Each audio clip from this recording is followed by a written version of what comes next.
नमो लोय सव्व साहूनम एसो पंच नमोकारो सव्व पावपनासनो मंगलानंचे सव्वे सिंह परमम हवै मंगलम। वंदे गुरुवरम।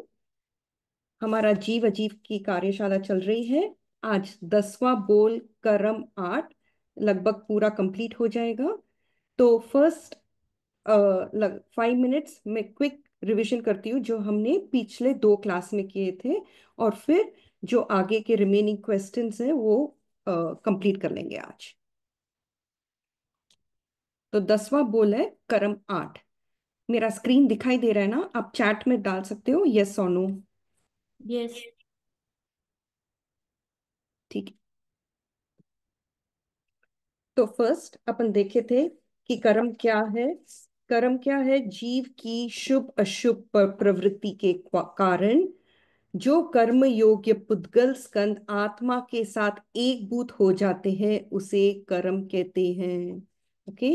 जो आत्मा के साथ, ओके, कर्म योग्य पुद्गल उस पर एकीभूत हो जाते हैं, किसके? आत्म प्रदेश के साथ, उसे कर्म कहते हैं। और 8 गुण जो मेन मुख्य आत्मा के गुण थे वो भी देखे थे। कौन से 8 गुण है? केवल ज्ञान, केवल दर्शन, आत्मिक सुख, शायिक सम्यक्त्व, अटल अवगाहन, अमूर्तिकपन, अगुरु लघुपन, निरंतराय। अभी इन गुण पर जो आवरण आ जाते हैं उस हिसाब से वो कर्म का नाम हो जाता है। जैसे फॉर एग्जाम्पल केवल ज्ञान गुण को आवरण कौन सा कर्म करता है? ज्ञानावर्ण्य कर्म। कर्म बंध के हेतु 5 थे। आश्रव, मिथ्यात्व, अव्रत, प्रमाद, कषाय, योग। इनके कारण कर्म बंध होते हैं।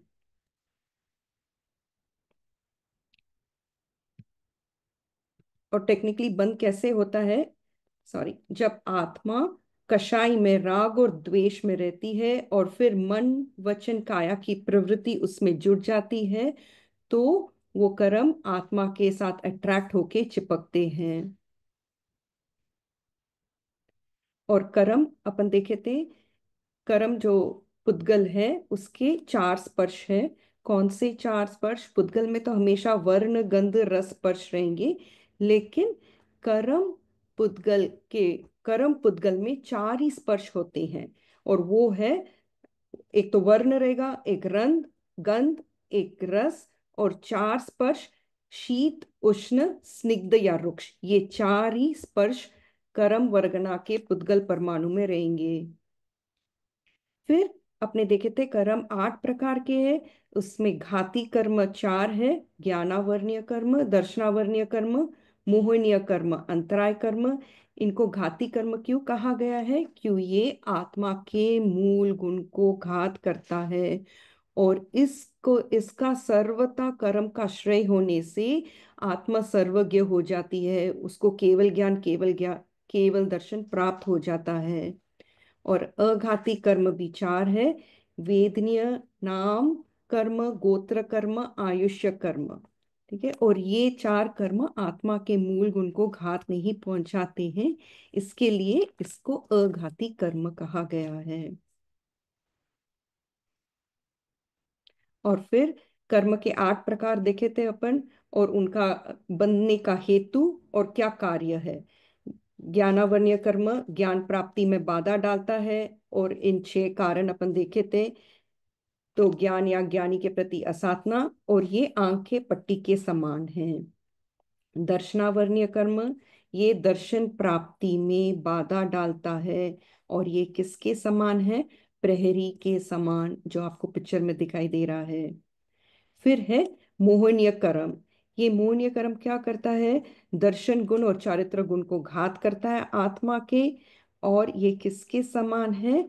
ये मद्यपान के समान है। और फिर वेदनीय कर्म ये सुख व दुख की अनुभूति कराता है। और इसके भी अपन 6 कारण देखे थे। कोई भी जीव को किसी प्रकार से सताना नहीं।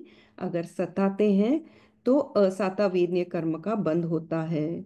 और इसमें प्राण भूत जीव सत्व, तो ये तो सबको पता रहेगा अभी तक। तो प्राण है दो तीन चार इंद्रिय वाले जीव, भूत है वनस्पति काय के जीव, जीव है पांच इंद्रिय वाले जीव, और सत्व है बाकी के चार स्थावर। ठीक है, पृथ्वी काय, अप काय, तेजस काय, वायु काय। और आयुष्य कर्म ये भव स्थिति में रखता है, किसके समान है ये है घोड़े के समान, मतलब बेड़ी के समान। और फिर है अपना नाम कर्म।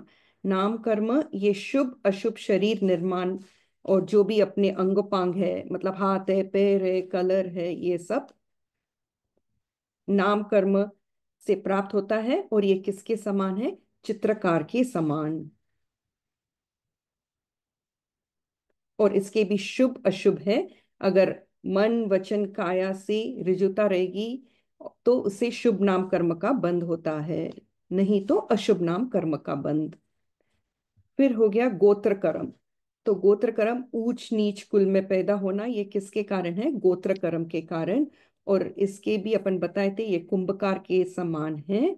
और इसमें ये 10 कारण, जो जाति कुल बल रूप तप ऐश्वर्य मिच्छामि दुक्कडम, 8 कारण, उसका अगर मत करने से, घमंड अहंकार करने से नीच गोत्र का बंध होता है, और न करने से उच्च गोत्र कर्म का बंध होता है। फिर है अंतराय कर्म। ये आत्मा की शक्ति में बाधक डालता है, और इसके बनने के भी 5 कारण बताए हैं: दान, लाभ, भोग, उपभोग, वीर्य, अंतराय। और ये किसके समान है अंतराय कर्म? ये कोषाध्यक्ष के समान, ट्रेजरर के समान है। ठीक है। फिर हमने कर्म की मुख्य 10 अवस्थाएं वो भी कंप्लीट की थी लास्ट क्लास में। तो फर्स्ट था बंध। बंध किसे कहते हैं?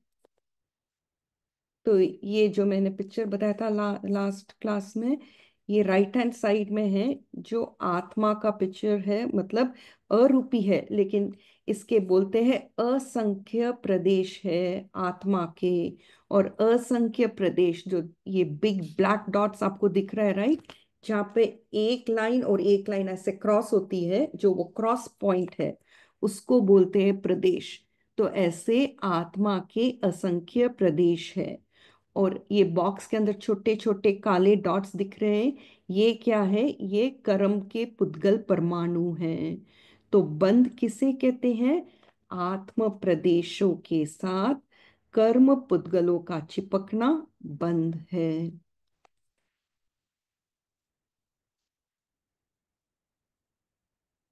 फिर बंध के भी अपने 4 प्रकार बताए थे। कौन से? प्रकृति बंध, वो हो गया नेचर, कर्म का स्वभाव। स्थिति बंध, ये क्या है? टाइम लिमिट, अच्छा, कर्मों का कालमान।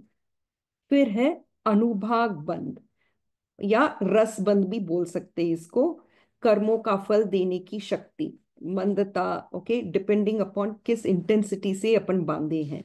फिर प्रदेश बंध, ये हो गया है वॉल्यूम, कर्मों का वॉल्यूम। ठीक है, उसको बोलते हैं कर्मों का दल संचय, कितने वॉल्यूम में अपन बांधे थे।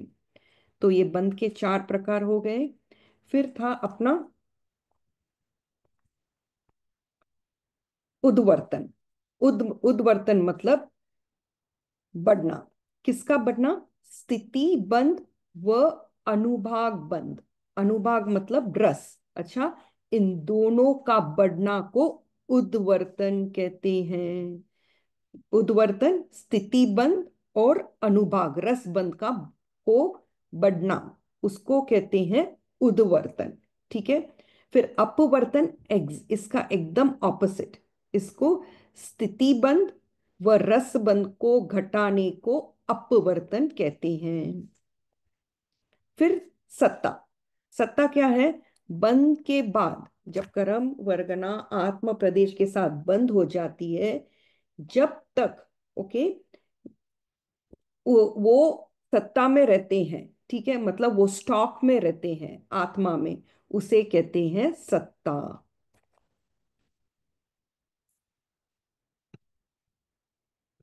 फिर आ गया है उदय। उदय किसे कहते हैं? अबाधाकाल पूर्ण होने पर जब कर्म शुभ या अशुभ फल देता है उसे उदय कहते हैं। जब वो उदय में आता है, रिजल्ट्स देता है कर्म, तब उसको कहते हैं उदय। और अबाधा काल भी अपन किए थे लास्ट क्लास में कि ये अबाधा मतलब ये कर्म कोई भी बाधा नहीं पहुंचाएगा, उसको बोलते हैं अबाधा काल। ठीक है, वो कर्म मतलब अपना रिजल्ट नहीं बताएगा। अच्छा, फिर उदय के भी दो प्रकार अपन किए थे, विपाक उदय या प्रदेश उदय। विपाक उदय मतलब फल देना, रिजल्ट देना। प्रदेश उदय में क्या, ये केवल आत्म प्रदेश में भोगा जाता है। फिर उदीरना। उदीरना किसे कहते हैं? उदय में आने वाले कर्म को, ओके, प्रयत्न विशेष से उसके उसको पहले ही जाया जाता है, उसे कहते हैं उदीरना। ठीक है, उदय में आने वाले कर्म को निर्धारित अवधि से पूर्व, उसके समय से पूर्व प्रयत्न विशेष से, जो 12 प्रकार की निद्रा है उसको प्रयत्न विशेष से पहले उदय में लेके आना, उसे कहते हैं उदीरना। फिर किया था अपने संक्रमण। संक्रमण मतलब क्या? इंटरचेंजेबल। अच्छा, इसमें में उत्तर प्रक्रियता, जो उत्तर प्रकृतियां कर्म होती है वो अपनी सजाति कर्म प्रकृति में बदल जाती है, उसमें इंटरचेंज होता है, उसको बोलते हैं संक्रमण। अभी संक्रमण में ये दो बात विशेष है कि दर्शन मोहनीय का चरित्र मोहनीय में संक्रमण नहीं होएगा और आयुष्य कर्म का संक्रमण नहीं होता है। ठीक है, फिर उपशमन। उपशमन किसका? मोहनीय कर्म को दबाने को उपशम कहते हैं। और फिर निदति। निदति में क्या है? इसमें ये जो इस पर्टिकुलर कर्म में निदति में क्या होता है, उदीर्ण या संक्रमण नहीं हो सकता निदति में, ओनली उद्वर्तन अपवर्तन हो सकता है निदति में, या तो आप बढ़ा सकते हो या घटा सकते हो। और निकाचना क्या है? जो जैसे किया उसको भोगना ही पड़ता है, वो हो गया है निकाचना। आज अपन अभी चलते हैं जो पीछे बुक में प्रश्न दिए हुए वो करने का भाव में रखते हो अभी। तो फर्स्ट प्रश्न आया है कि आत्मा अमूर्त है, मतलब अरूपी है, वो दिखाई नहीं देता है, लेकिन कर्म क्या है? रूपी है, वो दिखाई देता है। फिर इन दोनों वस्तुओं का संबंध कैसा हो सकता है, ये प्रश्न उठ सकता है, राइट? तो आचार्य महाप्रज्ञ जी ने जीव अजीव किताब में इतनी अच्छी तरह से समझाया है कि मैं एक पिक्चर बताती हूँ आपको फर्स्ट। ओके, तो ये जो आपको दिख रहा है, राइट, असंख्य प्रदेशी आत्मा। ओके, ये आत्मा कौन सी है? कर्म रहित आत्मा की है, मतलब इसमें देखो एक भी कर्म चिपके हुए नहीं है, तो ऐसी है हमारी शुद्ध आत्मा। ओके, लेकिन क्या होता है संसारी आत्मा में, ये जो आप छोटे छोटे डॉट्स है, अभी हमारी आत्मा में ये पूरे कर्म वर्गना चिपका हुआ है। ठीक है, तो वो हो गया संसारी आत्मा। और ये जो लेफ्ट ये वाला पिक्चर है असंख्य प्रदेशी, ये हो गया है शुद्ध आत्मा का। तो अभी प्रश्न हो सकता है कि कैसे जो रूपी कर्म पुद्गल है अरूपी आत्मा के साथ कैसे संबंध होता है।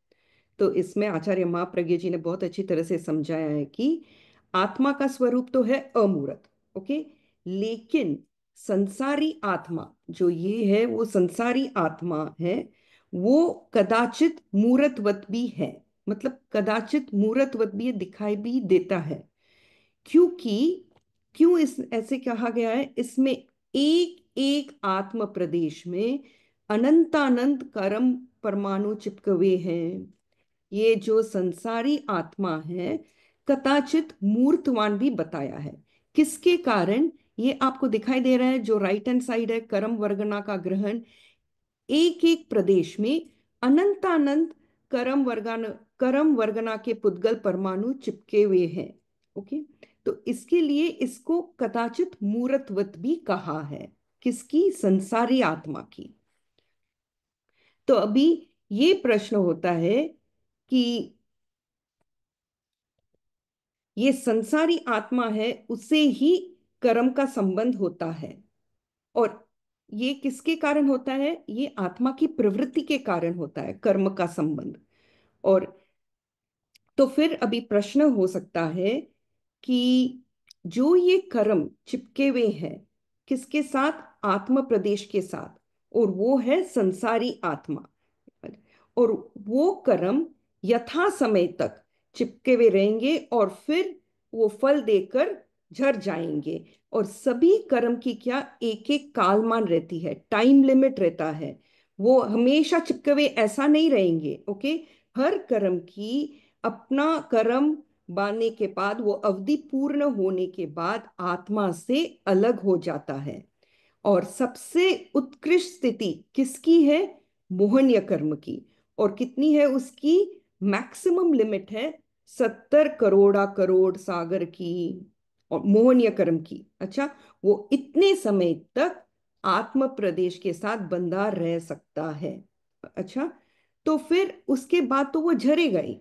ठीक है, तो इसके लिए बताया गया है क्यों हर कर्म की टाइम लिमिट होने के बाद वो झरेंगे ही।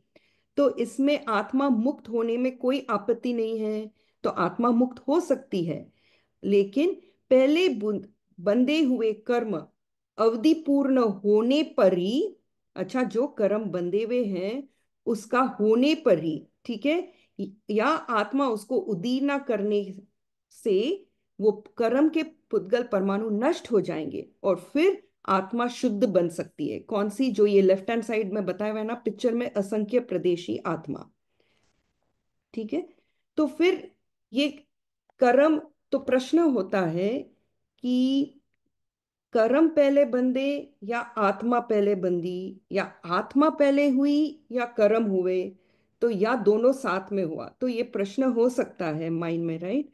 तो आचार्य श्री जी ने क्या बताया किताब में? ये कर्म आत्मा पर अनादिकाल से चिपका हुआ है। ठीक है, इसका तो ना कोई बिगनिंग है या ना कोई एंड है। ठीक है, एक एक मान्यता है कि जो अनादि है, मतलब जिसका बिगनिंग नहीं है, उसका एंड कैसे हो सकता है? ठीक है, लेकिन चिपकने वाले सभी कर्म पुद्गल अनादिकाल तक नहीं रहते हैं। क्यों नहीं रहते हैं? अभी बताया कि सभी कर्म के एक एक टाइम लिमिट रहती है। ठीक है, इसके लिए वो अनादिकाल से चिपके नहीं रहते आत्मा से। लेकिन आत्मा कर्मों का संबंध प्रवाह रूप से, मतलब आत्मा पर कर्म कंटिन्यूसली अनादि से चल रहा है, लेकिन भिन्न भिन्न व्यक्ति के हिसाब से वो सादी है, बिगनिंग है। देखो, फॉर एग्जाम्पल, मेरी आत्मा में अनादिकाल से कर्म के बंधन हो रहा है, लेकिन अभी मेरा जो आयुष्य है उसका एक स्टार्टिंग भी होएगा और एंडिंग भी होएगा। तो हर एक के डिफरेंट डिफरेंट होता है कर्म का स्थिति। ठीक है, तो अभी फिर दो अपेक्षा देखनी है, कर्म पहले हुए या आत्मा पहले हुई। तो या आत्मा पहले हुई या कर्म बाद में हुआ। तो आचार्य श्री बताते हैं, अगर अपन सोचे कि आत्मा पहले थी फिर कर्म हुए, तो आत्मा अगर पहले थी, शुद्ध आत्मा थी, तो उसको कर्म लगने का कोई सवाल ही नहीं है, राइट? कर्म कैसे लगते हैं? जो कर्म पहले है उस पर ही आके चिपकते हैं कर्म। ठीक है, तो ये बैठता नहीं है। और अगर अपन ले ले कि पहले कर्म थे और फिर बाद में आत्मा हुई, ठीक है, तो कर्म कब बनते हैं? जब आत्मा अपनी प्रवृत्ति से उसको ग्रहण करके, जब वो आत्मा प्रदेश से चिपकते नहीं है, तब तब तक कर्म नहीं बनते हैं। ठीक है, तो ये भी संगत नहीं होता है। तो इसके लिए ये संगत है कि आत्मा का कर्म अनादिकाल से संबंध है। तो फिर प्रश्न होता है, कौन बनाया कर्म को, आत्मा को? तो अगर ये बोलते हैं कि ईश्वर ने बनाया, अच्छा, कर्म को, आत्मा को, तो ये भी संगत नहीं होता है। क्यों? उसने पहले क्या बनाया? कर्म बनाया, आत्मा बनाया। तो समनी जी हमको देते हैं कि वो उदाहरण के द्वारा, मतलब वो बोले थे कि जब वो लोग पढ़ते थे तो आचार्य गुरुदेव तुलसी उनको बोलते थे, ये ऐसा हो गया है जैसे मुर्गी या अंडा। कौन पहले बना, मुर्गी आया या अंडा आया? अच्छा, तो इसके लिए ये बोल नहीं सकते कि कौन पहले आया। तो अगर ईश्वर ने बनाया तो ईश्वर को बनाने वाले भी कौन था? तो ये श्रृंखला चलती जाएगी। तो इसके लिए यही संगत है कि कर्म और आत्मा का अनादिकाल से संबंध है। और फिर समनी जी ये भी बताते हैं हम लोगों को कि सब कुछ ज्ञान से नहीं जाना सकता है, उसके बाद में श्रद्धा ही काम में आती है। क्यों, कैसे, ये सब उस एक लिमिट है, उसके बाद में अपने को श्रद्धा ही करनी पड़ती है, जो जैसे भगवान ने बताया।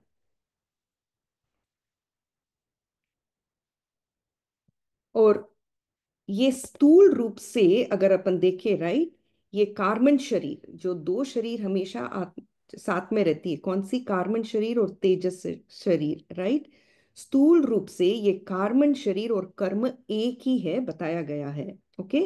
और सूक्ष्मता से जो ये कार्बन वर्गना है जो आप देख रहे हो, राइट, ये ग्रुप है, छोटे छोटे छोटे, इसको वर्गना बोलते हैं, ग्रुप ऑफ एटम्स। अच्छा, ये कार्बन वर्गना के संगात को ही कार्बन शरीर कहते हैं। सो ये कार्बन शरीर किसको कहते हैं?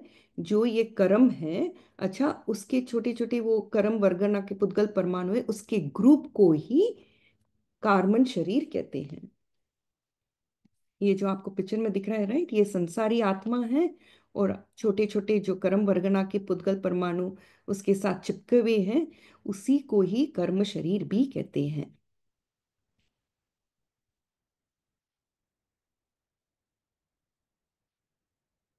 अच्छा, अभी दूसरा प्रश्न है, कर्म जड़ है। अच्छा, कर्म जड़ है, फिर वो फल कैसे दे सकता है? जड़ का मतलब क्या है? आप लोग चैट बॉक्स में डाल सकते हो, जड़ का मतलब क्या है?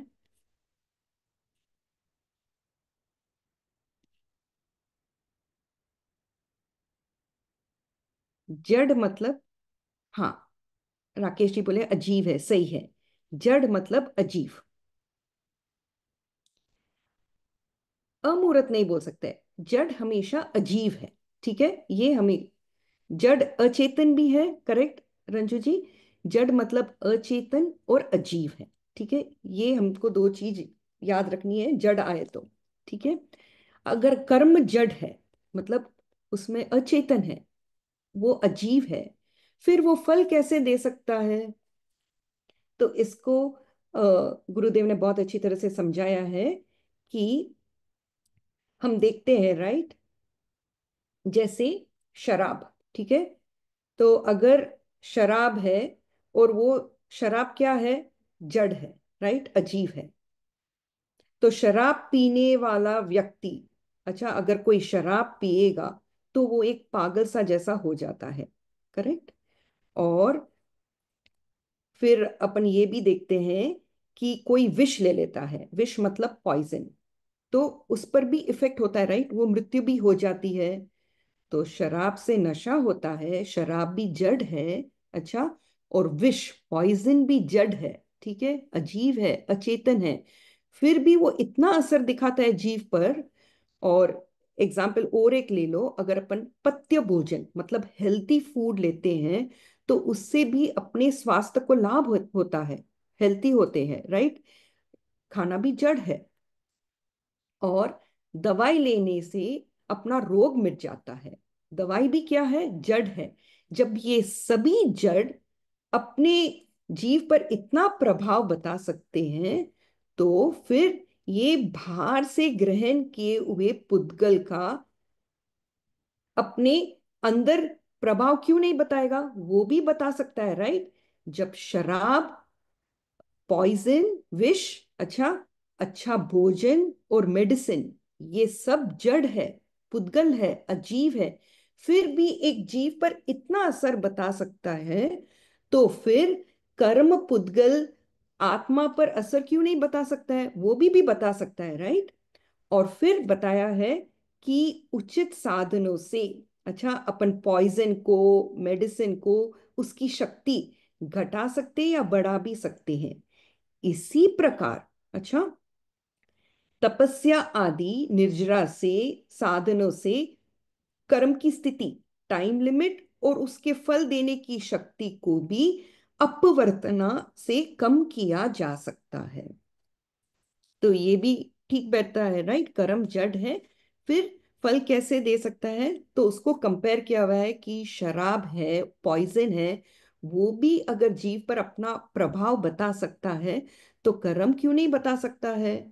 और जैसे अपन उचित साधनों से पॉइजन और मेडिसिन का प्रभाव भी घटा बढ़ा सकते हैं, वैसे ही तपस्या आदि के द्वारा कर्म की स्थिति, अच्छा, उसको अपवर्तन या कम भी किया जा सकता है। मुझे चैट में ना थोड़े क्वेश्चंस आ रहे हैं अभी।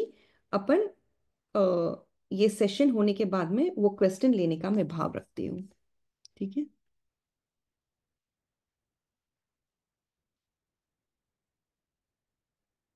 फिर दूसरा प्रश्न है, आत्मा सुख चाहती है, दुख नहीं, फिर वह पाप का फल स्वयं क्यों भोगेगी? ये तो नियत है, राइट? सब जन चाहते हैं मुझे सुखी, मैं हमेशा सुख रहूं, दुख मुझे कभी आए नहीं, राइट? तो बताया गया है, आचार्य महाप्रज्ञ जी ने इसका खुलासा किया है। सुख दुख पुण्य पाप के अनुसार मिलता है, चाहने के अनुसार नहीं मिलता। यदि कोई चाहता है कि मैं हमेशा सुखी रहूं, फिर तो कर्म नाम की कोई चीज ही नहीं है, राइट? तो जो इच्छा है वही मिल जाए, ऐसा थोड़ी ना होता है कल्प वृक्ष की तरह कि मुझे आज मतलब मोक्ष जाना अभी का अभी, ऐसा नहीं हो सकता है, राइट? तो ये अपने पुण्य पाप के अनुसार ही मिलता है, चाहने के अनुसार नहीं मिलता है। तो इसमें एक टेक्निकल वर्ड दिया हुआ है, बुद्धि कर्मानुसारिणी। बुद्धि कर्मानुसारिणी, अच्छा, इसका मतलब क्या है? हमारी बुद्धि कर्म के अनुसार होती है।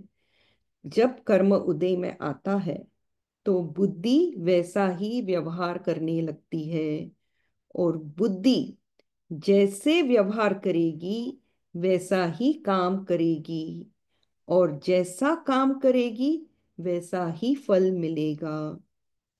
तो इसके लिए सुख दुख चाहने पर भी, हमेशा सुख चाहते हैं अपन, दुख नहीं चाहते, फिर क्यों पाप मिलता है, क्यों पाप का फल हमको भोगना पड़ता है? तो इसके लिए ये बुद्धि कर्मानुसारिणी टेक्निकल वर्ड भी आया हुआ है, जो जैसा काम करेगा वैसा ही फल मिलेगा। तो इसको समझाने के लिए किताब में एक एग्जाम्पल यूज किया हुआ है, न्यायाधीश का, जज का। अच्छा, जब कोई क्रिमिनल रहता है, अच्छा, उसको अगर फांसी की सजा दी जाती है, जज अगर उसको फांसी की अ, सजा दे देते हैं, ठीक है, वो नहीं चाहता, क्रिमिनल नहीं चाहता कि मुझे मरना है, राइट?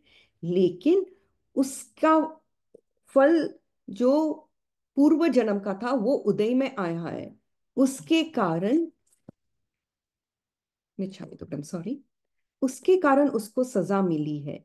और इसमें इसमें जज का भी कोई उसके साथ वैर भाव संबंध नहीं है, वो तो स्वयं अपना किया हुआ फल है, उसी को भोग रहा है। तो इसके लिए इससे स्पष्ट हो जाता है कि प्रत्येक आत्मा सुख चाहती है, दुख नहीं, फिर भी उसको ही अपने पाप का फल स्वयं ही भोगना पड़ेगा।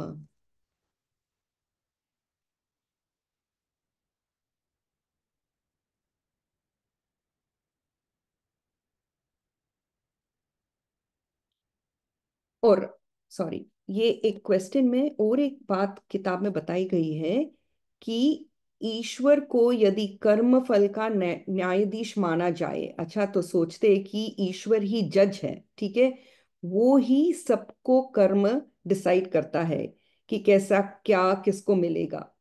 तो कुछ दर्शनों में यह माना जाता है कि कोई भी कार्य करना तो कर्ता अवश्य होगा, अगर कोई भी कार्य है तो उसका कर्ता भी अवश्य होगा।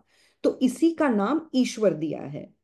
उनकी मान्यता है कि ईश्वर ही सब कुछ देते हैं, सुख देते हैं, दुख देते हैं। अच्छा, तो फिर प्रश्न ये उठता है, अगर ईश्वर किसी को सुख देते हैं या दुख देते हैं, तो क्या ईश्वर में राग द्वेष है? अच्छा, उनको ईश्वर को मन चाहा तो किसी को सुख दे दिया, मन चाहा तो किसी का दुख दे दिया। ये भी बात संगत नहीं बैठती कि अगर ईश्वर में इतनी शक्तियां, तो उसको करने वाला कौन था? ईश्वर का स्वामी कौन था? ईश्वर को किसने बनाया जो ये सृष्टि को मतलब सुख दुख देता है? तो ये, और उसके स्वामी को कौन बनाया? तो ये क्या, ये श्रृंखला लगातार चलती रहेगी? ये भी ठीक नहीं बैठती है। तो और फर्स्ट ऑफ ऑल, ईश्वर अगर बनाता है तो वो क्यों भेदभाव रखेगा? अच्छा, अगर ईश्वर में राग द्वेष है तो वह ईश्वर नहीं है। तो इसके लिए अपने जैन दर्शन के अनुसार ये सृष्टि अनादि अनंत है।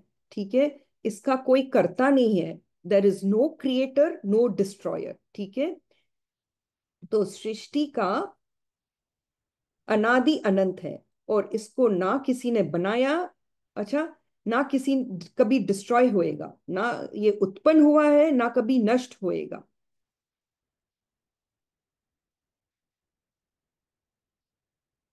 तो इसके लिए जैन दर्शन के अनुसार आत्मा ही कर्मों का करता है और सुख दुख का भोगता है।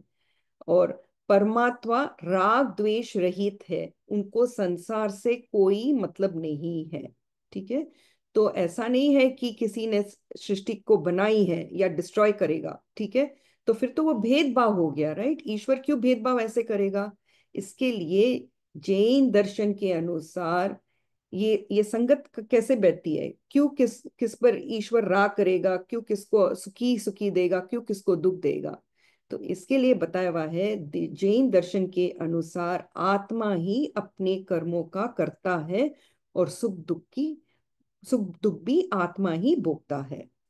और परमात्मा कौन है? अपने में है परमात्मा, वो है जो राग और द्वेष रहित है, और उनको संसार से कुछ भी मतलब नहीं है।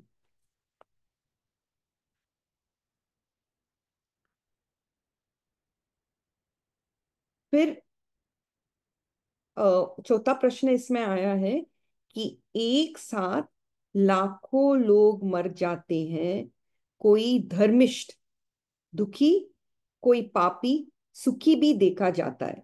फिर इन सब का कारण परिस्थिति क्यों नहीं मानी जाए? अच्छा, तो फर्स्ट है, एक साथ लाखों लोग मर जाते हैं।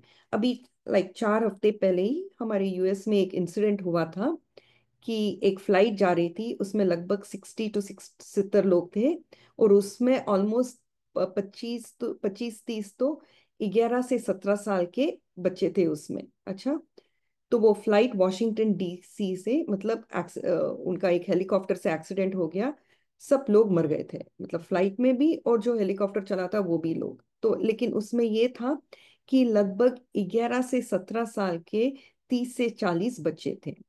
तो फिर ये ऐसी जो घटनाएं होती है, आकस्मिक घटनाएं, ओके, जिसमें काफी लोग मर जाते हैं, उनमें क्या कारण है? इस आयुष्य कर्म की उदीरना का मुख्य हाथ है। तो मतलब उनका आयुष्य कर्म पहले ही उदय में लिया गया आ जाता है, इसके कारण वो मर जाते हैं। ठीक है, परिस्थिति भी एक प्रकार से कर्म का ही फल है।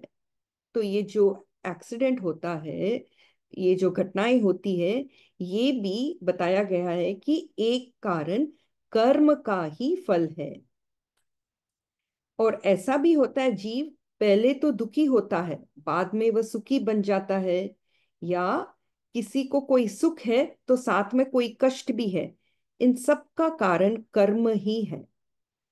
ये किसके कारण? ये पूर्वकृत कर्म का, जो हमने पूर्व कर्म किए हैं, उसका अशुभ फल नियत है, तो मतलब उसके फल के हिसाब से ही हो सकता है। इतना अगर आदमी धर्म ध्यान करता है फिर भी वह दुखी क्यों, मतलब उसको दुख, काफी दुख क्यों देखना पड़ता है?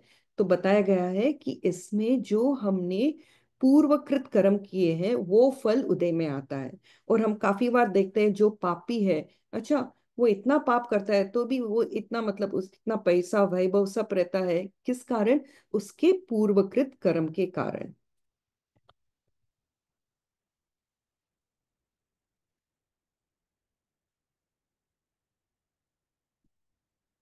तो लास्ट में ये 5 समवाय बताई गई है। अच्छा, अभी जो किसी भी परिस्थिति, अच्छा, के निर्माण, ओके, या वो कार्य सिद्ध होने में कर्म की एक भूमिका ही नहीं है। अभी सोचते कि ये कार्य है, अगर मेरा हुआ तो ये कर्म के कारण हुआ। तो इसमें बताया गया है कि नहीं, एक सिर्फ कर्म की भूमिका ही रहनी वो संगत नहीं है। अभी परिस्थिति, इसको हम लोग को समनी जी ने समझाया कि क्या आप एक उंगली से काम कर सकते हो? नहीं, राइट। हमको पांचों उंगलियां रह चाहिएगी काम करने के लिए। वैसे ही कोई भी परिस्थिति का निर्माण, ओके, सिचुएशन है या कोई कार्य की निष्पत्ति, केवल कर्म से केवल कर्म का योगदान ही नहीं है। इसमें कर्म के साथ 5 कारण माने गए हैं। अच्छा, वही एग्जाम्पल हो गया कि एक उंगली से तो अपन काम नहीं कर सकते हैं, पांचों उंगलियां अपने को चाहिए काम करने के लिए। वैसे ही कोई भी परिस्थिति का निर्माण के लिए ये 5 समवाय चाहिए कर्म के साथ। तो ये 5 समवाय मतलब 5 ग्रुप, संगति, किस किस का? फर्स्ट काल, दूसरा स्वभाव, तीसरा कर्म, चौथा पुरुषार्थ, और पांचवा नियति। ठीक है, इन पांचों को समवाय कहा जाता है। तो इन पांचों के साथ, मतलब जो कर्म भी इसके साथ है, इस पांचों का होना बहुत जरूरी है कोई भी कार्य के लिए, कोई भी कार्य की सिद्धि के लिए। तो काल क्या है? काल को क्यों कारण कहा गया है? तो प्रश्न हो सकता है, राइट। कर्म ही है, काल काल की क्या जरूरत है? तो किसी भी कार्य की, ओके, निष्पत्ति में, कोई भी कार्य की सिद्धि में काल की बहुत महती है।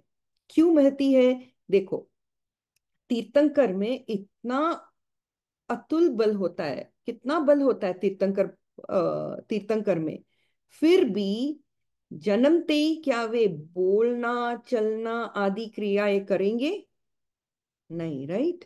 जन्मते ही कोई ऐसा नहीं करेगा जो एकदम कोई बच्चा जन्म गया उसी समय बोलना, चलना और आदि कोई भी क्रियाएं नहीं कर पाता है, उसके भी समय लगता है। अच्छा, एक गर्भ में भी एक बच्चे को 7 या 9 महीने उतना रहना ही पड़ता है, राइट। वो काल होने के बाद ही उसकी बर्थ होती है।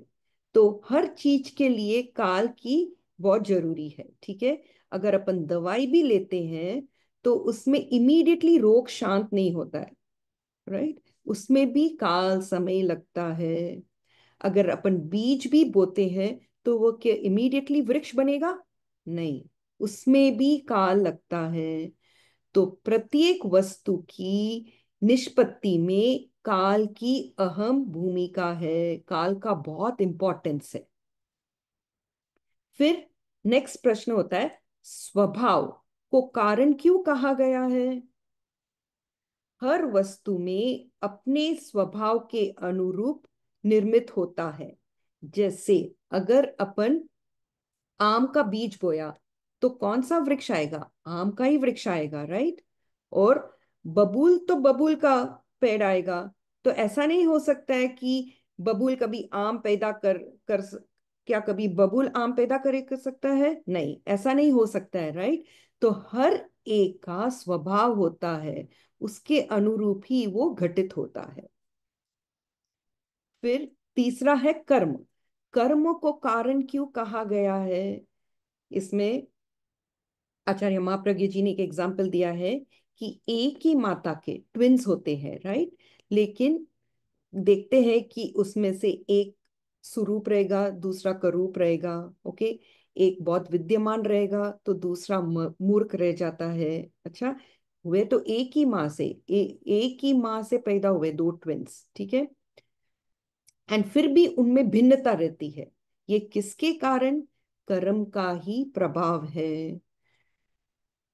तो शुभ अशुभ कर्म के सहयोग से ही व्यक्ति को अनुकूलता व प्रतिकूलता मिलती है। तो ये हो गया कर्म का कारण। फिर है पुरुषार्थ। तो अभी पुरुषार्थ को भी बताया गया है कि ये संसार में कौन परिभ्रमण कराता है अपने को? कर्म कराता है। लेकिन मुक्त कराने में, ओ सॉरी, मैं स्लाइड बदलना भूल गई।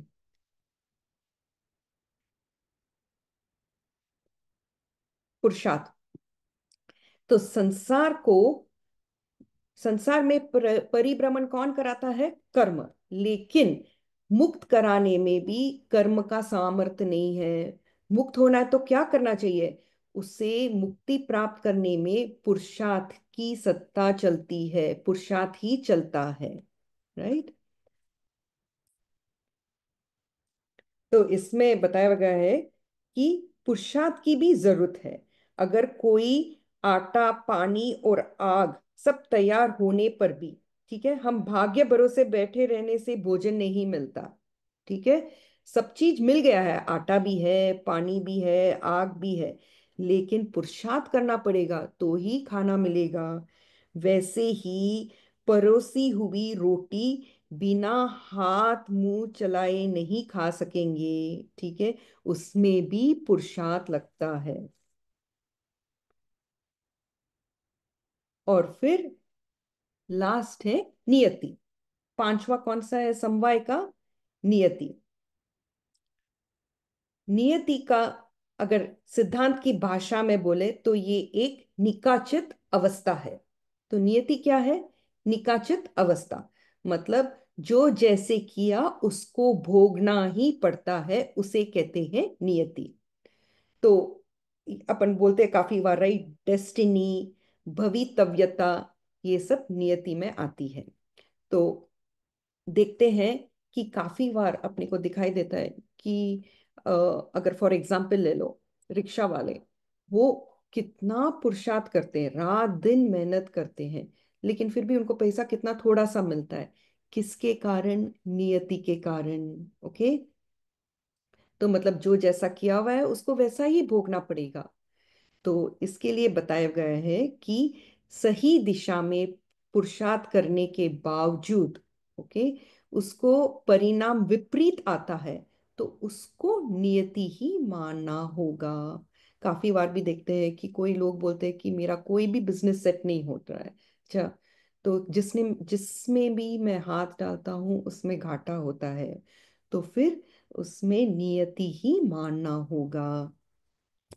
इसी प्रकार कोई भी कार्य, ओके, की निष्पत्ति में पांचों कारणों की आवश्यकता होती है। इसको बहुत अच्छे उदाहरण से बुक में दिया हुआ है। मैं जो स्लाइड बताना भूल गई, अभी बताते थे हूँ। तो किसी भी कार्य का फल प्राप्त करने के लिए इन पांच कारणों की आवश्यकता पड़ती है। उदाहरण के लिए, ओके, एक विद्यार्थी को अगर मैट्रिक की परीक्षा पास करना चाहता है तो फर्स्ट काम, ओके, उसे पास करने में उसे 6 7 8 कितने भी साल अवश्य लगेंगे। वो कोई बच्चा अगर ज्वाइन हुआ स्कूल, वो इमीडिएटली मैट्रिक एग्जाम पास कर सकता है? नहीं, उसके भी काल लगता है। ठीक है। देन सेकंड, स्वभाव। स्वभाव में क्या चाहिएगा? वो स्टूडेंट को मन की स्थिरता, पढ़ने की रुचि, अच्छा, ये सब होना, अनुकूलता रहना चाहिए। ओके। फिर ही वह निश्चित अवधि में पास हो सकेगा। ठीक है, उसमें पढ़ाई में भी रुचि रहनी चाहिए, मन की भी स्थिरता रहनी चाहिए, स्वभाव, नेचर वैसा भी चाहिए, राइट, स्टूडेंट का। फिर तीसरा है कर्म। फिर तीक्ष्ण बुद्धि मतलब एकदम शार्प ब्रेन, और स्वस्थ शरीर भी जरूरत है स्टूडेंट को। तो ये पूर्व कर्मों के क्षयोपशम या उदय के अनुसार मिलता है। तो जैसी मतलब कैसी बुद्धि, कोई कोई अपन देखते हैं बच्चे इतने मतलब बुद्धिमान होते हैं, राइट, उनको एक बार पढ़ने ही सब याद हो जाता है। तो ये सब पूर्व कर्मों के क्षयोपशम या उदय से मिलता है। तो कर्म भी एक पार्ट है उसमें। फिर है पुरुषार्थ। पुरुषार्थ मतलब एफर्ट, प्रयास तो करना पड़ेगा, राइट। स्टूडेंट को स्कूल जाना तथा उसको पाठ याद करना पड़ेगा, ठीक है। अगर उसको एग्जाम पास होना है तो उसको कोई ना कोई एफर्ट करना ही पड़ेगा। तो वो है पुरुषार्थ। फिर है नियति। नियति क्या, जो डेस्टिनी है। अच्छा, अगर समझो ये चारों शुभ संयोग प्राप्त है, मतलब काल भी हो गया, स्वभाव भी है, पढ़ने में रुचि है, ठीक है। काल मतलब उसका एक 7-8 साल तक वो स्टूडेंट पढ़ाई कर रहा है, पढ़ने में रुचि है, बुद्धि भी अच्छी है उसकी, पुरुषार्थ भी है, उसका एफर्ट भी अच्छा है पढ़ाई में, अच्छा वो स्कूल जाता है, पाठ करता है। फिर भी बीच बीच में विघ्न या बाधा आ जाती है। एग्जाम्पल, अगर वो बीमार हो जाए, शायद डॉक्टर ठीक कर दे और वो पास हो जाए, ओके, वो भी हो सकता है। कभी कभी ऐसा भी हो सकता है कि मतलब उसकी बीमारी दूर नहीं हो सकता ही, हो सकती, ठीक है, और वो फेल भी हो जाता है। तो इसका क्या कारण मानना चाहिए, नियति, डेस्टिनी। इसके लिए नियति को बोला है निकाचित कर्म, ठीक है, वो निकाचित अवस्था है।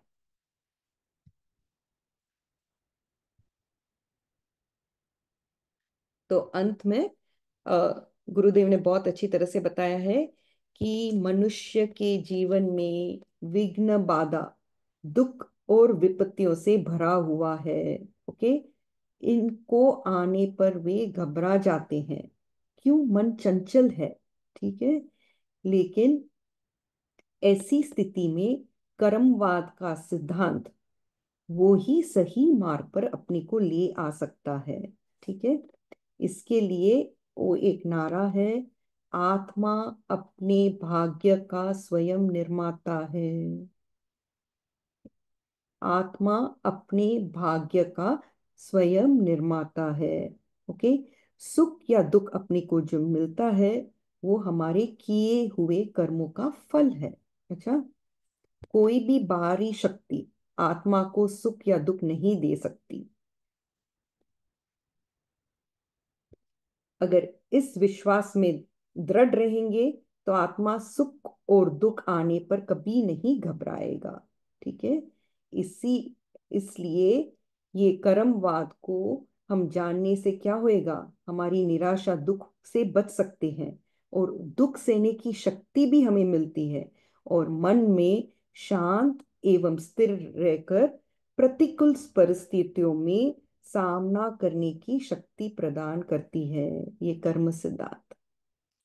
तो आज लगभग हमारा ये 10वां बोल कर्म 8 यहाँ पे संपन्न हुआ है। तो अभी किसी के कोई प्रश्न है तो आप हैंड रेज कर सकते हैं, और जो चैट में क्वेश्चंस आए हुए हैं वो भी ले लेंगे, अपन लेने का भाव है।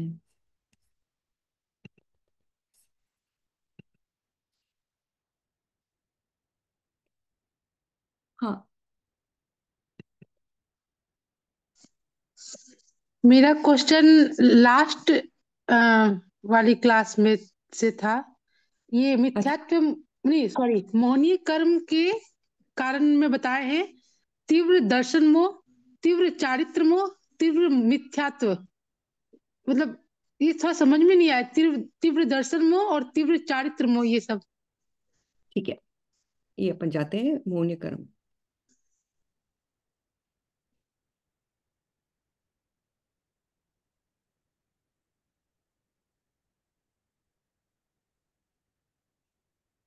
ये ठीक है। तो ये मौन्य कर्म का बंध क्यों, ठीक है। तीव्र मतलब अति मात्रा से, ठीक है। तो ये तो समझ में आ गया अति मात्रा से।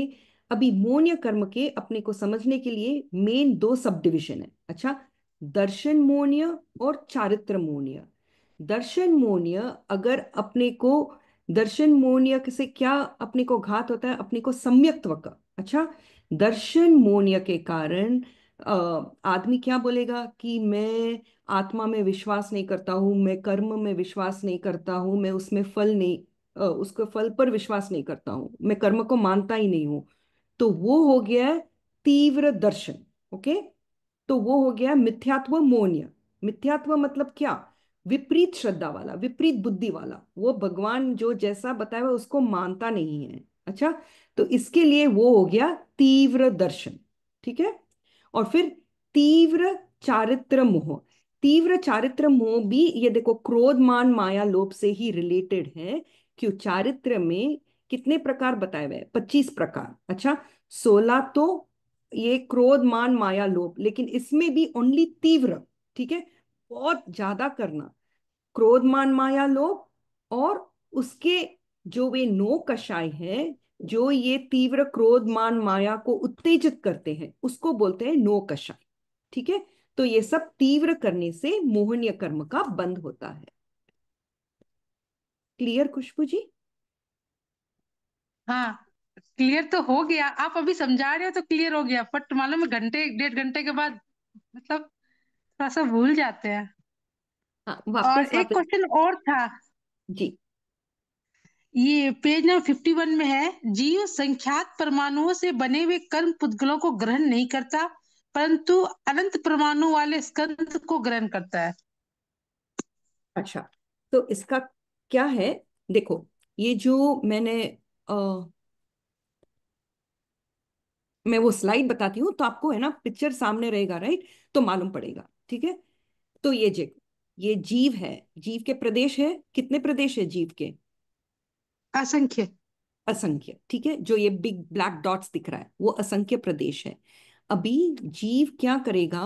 कर्म वर्गना के पुद्गल ग्रहण करेंगे, राइट? वो संख्यात नहीं, अच्छा अनंत। उसको समझने के लिए, जस्ट समझने के लिए मैं बोलती हूँ, क्या आप एक कण आटे से रोटी बना सकते हो? नहीं।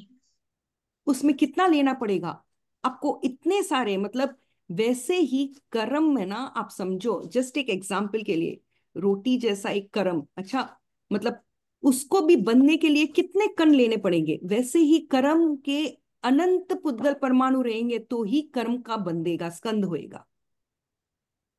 या मैं इसको मतलब ऐसे बोल सकती हूँ कि जैसे छोटे छोटे कर्म हुए तो वो छूट जाएंगे, जो एकदम तीव्र होंगे वही बंधेंगे मेरे को। नहीं नहीं, ऐसा नहीं है। देखो ऐसा कर्म तो नहीं है। ऐसा नहीं है। ये सिर्फ कर्म तो शुभ अशुभ दोनों बंधेंगे, राइट? तो इसमें आप बोल नहीं हम्म। सकते। लेकिन बनने के लिए आपको अनंत पुद्गल परमाणु चाहिए। एक दो तीन सौ दो सौ से नहीं, अनंत स्कंद, अनंत अच्छा, पुद्गल मतलब परमाणु का स्कंद। हाँ। इसको ऐसे समझो कि एक क्रिया की तो उसमें एक छोटा सा मतलब कर्म पुद्गल नहीं चिपकेगा मेरे में, अनंत कर्म पुद्गल उसके मतलब जैसे अगर मैंने झूठ बोला तो हम्म। मतलब उसको तो वो अनंत मतलब कर्म पुद्गल चिपकेंगे, ऐसे हाँ, समझो। एग्जैक्टली अनंत, अनंत के प्रमाण में ही चिपकेंगे आपको। एक दो ऐसा नहीं चिपकेंगे पुद्गल के परमाणु।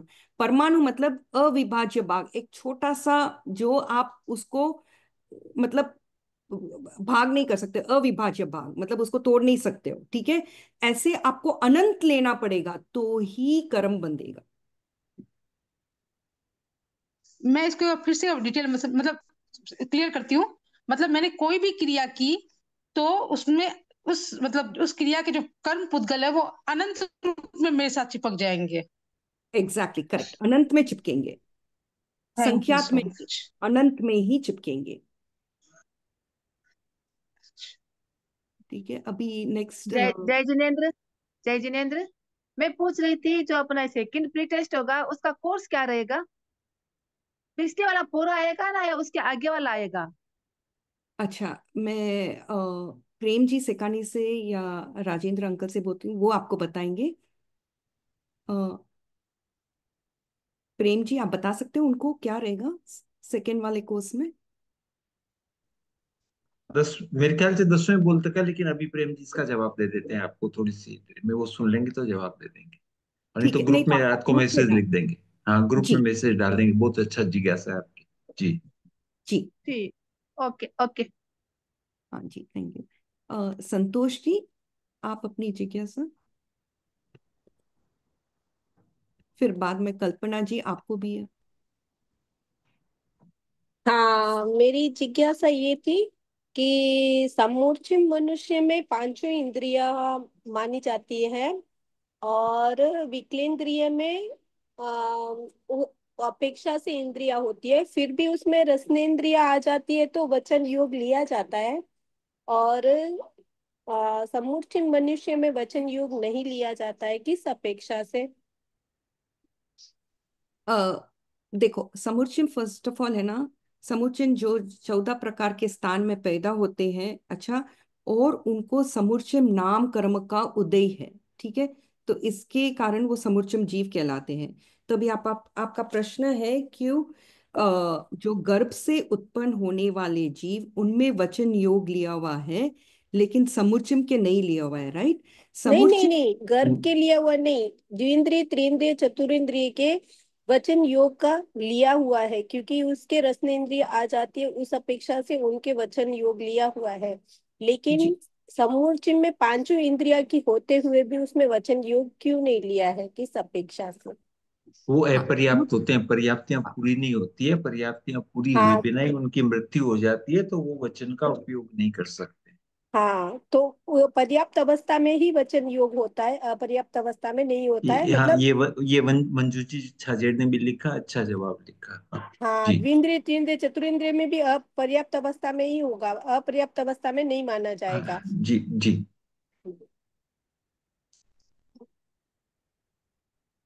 जय जिनेन्द्र। जी अभी एक, सुनीता जी आप सुन पा रही हैं? जी तो अभी आप जैसे हम लोगों ने एक उदाहरण में पढ़ा, जैसे कोई एक्सीडेंट हो जाता है, आपने एरोप्लेन एक्सीडेंट की बात बताई कि उसमें एक साथ इतने मतलब जनों की मृत्यु हो गई, तो कर्मों की उदीरना उसका कारण हो सकता है। तो मैं पूछना चाह रही हूँ कि जैसे कोरोना पीरियड था, उसमें तो मतलब लगातार डेथ्स हुई, छोटे बड़े सभी की, लेकिन एक साथ नहीं, तो उसको भी क्या हम कर्मों की उदेरना ही माने? तो आपका क्वेश्चन बहुत अच्छा है। तो देखो, अगर उदी ना मान भी सकते हो उसमें, और बाकी जो 5 कारण है वो भी देखना है ना, मतलब बताए 5 समवाय, राइट। हाँ। तो उनका भी रह सकता है।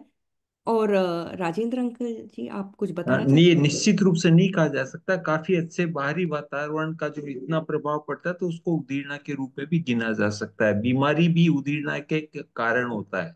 ऐसे एक सिंपल एग्जांपल देखें, ये किससे रिलेटेड है? आयुष्य कर्म से रिलेटेड है, ठीक है ना। तो क्रोध करते हैं तो हम क्या करें? आयुष्य कर्म की उदीरना कर रहे हैं, इसलिए क्रोध नहीं करना चाहिए। क्रोध करते हैं तो आयुष्य कर्म की धीरे धीरे उदीरना होती है। जो आदमी जितना क्रोध करेगा वो जितना जल्दी मृत्यु को प्राप्त करेगा। इसी प्रकार से बाहर की जो परिस्थिति होती है उदीरना का कारण बनती है। लेकिन ऐसा नहीं कह सकते कि सभी के उन कर्मों की उदीरना हुई। किसी को उतना ही आयुष्य रहा होगा तो उसमें हो सकता है कि उसकी उदीरना नहीं भी हुई हो। हाँ, क्योंकि मैं इसीलिए बोलना चाहिए कि उस समय मतलब आयु तो कुछ दिखी नहीं, कोई 80 85 के भी गए तो कोई। 80 80 देखिए, 80 85 ये तो संख्या है। 6 महीने का बच्चा भी चला जाता है, बिना बीमारी के भी चला जाता है, उसका आयुष्य का बंध उतना ही था तो उसमें चला जाएगा। वो उदीरना की बात नहीं आती है। उदीरना कब होती है? कि प्रीवियस बर्थ में जब जितना आयुष्य वो इस भव का लेके आया था, वो पूरी होने से पहले उसकी मृत्यु हो जाती, तो वो उदीरना की बात आती है। 80 85 का कोई लिंक नहीं समझे इसमें। नहीं, मैं यही बताना चाहती कि मतलब कोई जी। ज्यादा उम्र में भी गए, कोई एकदम कम उम्र में, हाँ, उम्र में एकदम हाँ। गए। तो निश्चित रूप से उदीरना का नहीं कह सकते, परिस्थिति उदीरना की है। काफी रूप से बाहरी परिस्थिति होती तो उसको उदीरना के रूप में लिया जाता है। धन्यवाद भाई साहब। जी। हाँ, मैंने अनम्यूट किया है। हेमंत जी, आप बोल सकते हैं, और फिर बाद में सीमा जी आप भी रेडी रह जाना। हेलो। हेलो, हाँ जी, जय जिनेन्द्र जी। जी। हेलो। हाँ जी, हाँ जो हाँ आपने हाँ, पांच हाँ समवाय बोलिए जी। जो आपने 5 समवाय बताए हैं उसमें एक नियति बताया है। तो नियति आखिर में है तो कर्म ही, तो इसका एक अलग से क्यों बनाने का क्या कारण रहा? ये कर्मों के अंतर्गत इसको नियति को क्यों नहीं लिया गया?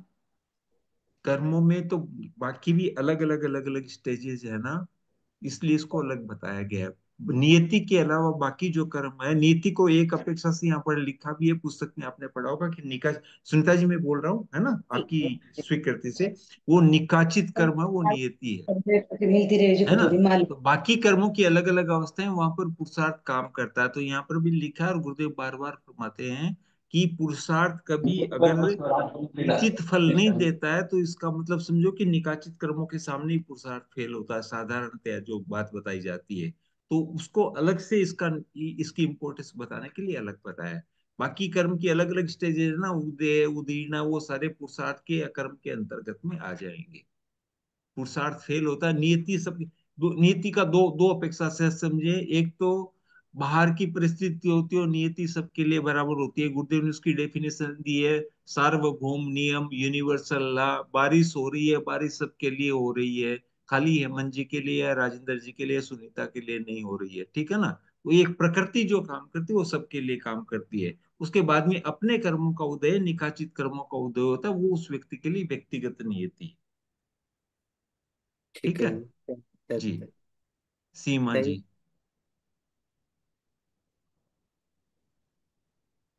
पता नहीं था, थोड़ा डिटेल में बताएं। खुशबू जी पूछ रहे हैं, देखिए कुछ यही तो फर्क है, क्लास में आने से कुछ चीजें ऐसी होती कि जिनका पता नहीं था।